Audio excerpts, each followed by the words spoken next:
So,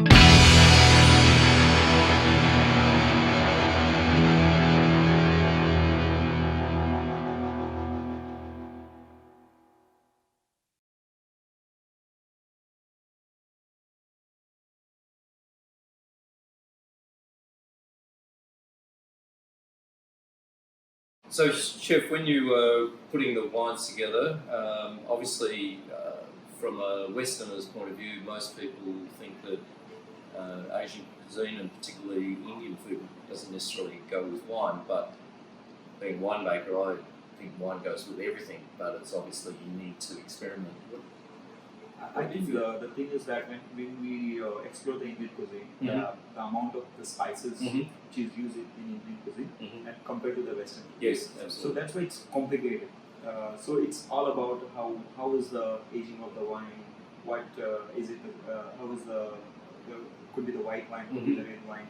Because it's very difficult if you use too much spices, then there is no response from the wine. So it's basically like an orchestra of two things together. Yes.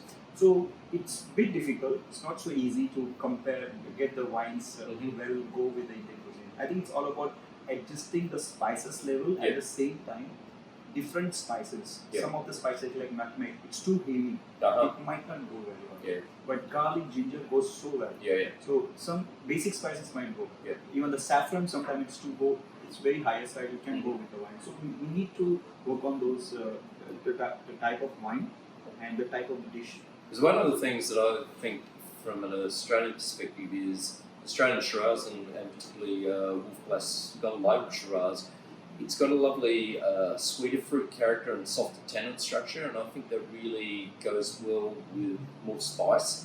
Where I think if you have a sort of lighter structured wine with strong tannins, then the tannins tend to fight with the spice, and they actually accentuate each other and make both worse. So I think that sort of softer, rounder style of Australian wine actually suits a lot of Asian cuisine and particularly. I think now it's all about, as a chef, you have to think out of the box. It's not that only the basic stuff of Indian food can go there. Because so many varieties of meats are there, so many varieties of sauces are there.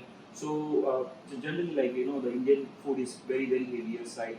That is general perception. But what we do and my style doing is more on lighter side. So the appropriate spices has to be used, because if too much spicy, it is not going to go well with the wine. So that's one of the very, very tricky points. So it's very important that chef and whole team should know what is the level of the aroma and the texture of the food, sauce. Because one thing we do with winemaking, everything we try to do is about harmony. So where we have oak in a wine, we try to get the oak level to match with the fruit level, so that one's not dominating over the other. And I'm pretty sure maybe your business is the same, where you're trying to get not too much domination of any one thing, but everything working together to get a good flavour profile.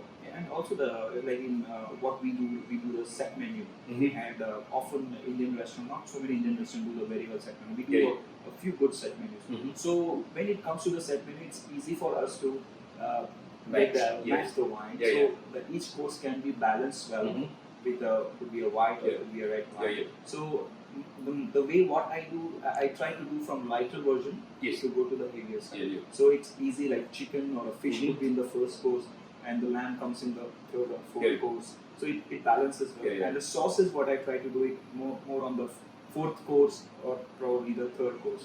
So it's all about using the meat, appropriate meat and appropriate spices. And that's, I guess, the difference between Western food and your food is that we tend to just have a meat by itself and not so much sauce. So when you're looking at matching wine with your style of cooking, you need to take the whole package of the meat and the sauce together to get the profile of the wine right. So and in some of India, like what we do, like creation of the different sauces. We have varieties, 8 to 10 varieties of sauces from different regions. So it doesn't match actually with each other. All sauces are different. But also for the highlight, I would like to say about the tandoor, the char grill. Right? It's the smoky flavors, and when it burns with a bit of mustard oil, the smoky flavor really, it really goes well with the wine. I agree. And it's I thought today we had your tandoori. Yeah, but that tandoori with the grey label Cabernet Shiraz, even though the grey label is Cabernet, but it's got Shiraz with it, so it's a much sweeter fruit character on the palate. And I thought that went really well because the spice in the dish, the sweetness of the Shiraz really combined well together. So yeah, it's to me, it's relative. It's not simple, but to me, you should look at a dish as a total dish and look at the wine as a total wine. And obviously, the lighter the dish, the lighter the wine, and as each gets heavier, then it's matching up as you go up. So yeah, and it's fun. And to me, that's what wine and food's all about, is having a bit of fun with it. Yeah, and it's been all these years I've been doing with the wines, and it was amazing experience with what I did with Wolf Blass. And something I really worked so hard for the lamb chop masala. Yes. I tried with the chicken. I tried with the fish. Almost I tried with the I prawn. love that salmon and the Chardonnay. I thought that worked. That was beautiful. Yeah. So when we created the lamb chop masala, so it was really amazing for me and my team to understand what is the appropriate sauce has to go. Yeah. And so it did go very well. That's great fun. So cheers and thanks. Thank you. Thank you for a great day.